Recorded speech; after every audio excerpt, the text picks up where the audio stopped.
સમાચારમાં આગળ વધી પતિ પત્નીના ઝઘડામાં સાસુએ જમાઈનું કાસળ કાઢી નાખ્યું અને કરી નાખી કરપીણ હત્યા. ઘટના છે અમદાવાદના નારોલની.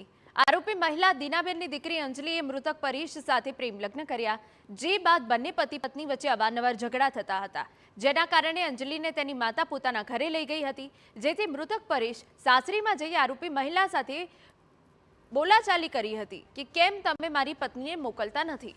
એટલું જ નહીં, મૃતક સાસુને મારવા જતા સાસુએ પાસે રહેલી ઈંટ તેના માથામાં મારી દેતા પરેશનું મોત નીપજ્યું.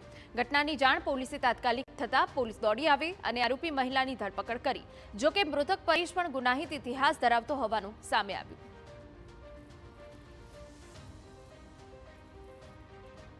દીનાબેન કરીને છે, જેમણે પોતાના જમાઈ પરેશભાઈની હત્યા કરી નાખી હતી. આ હત્યા એમણે તીક્ષ્ણ હથિયારથી અને પથ્થરના ઘાથી કરી નાખી હતી. આજ વહેલી સવારે દીનાબેનના દીકરી અને એમના જમાઈ વચ્ચે ઝઘડો થયો હતો. આ ઝઘડા અનુસંધાને જે જમાઈ છે એટલે કે દીનાબેનના મતલબ જમાઈના સાસુ દીનાબેને હત્યા નિપજાવી દીધી. આ ઘટનામાં પોલીસે આરોપીની બેનની ધરપકડ કરેલ છે.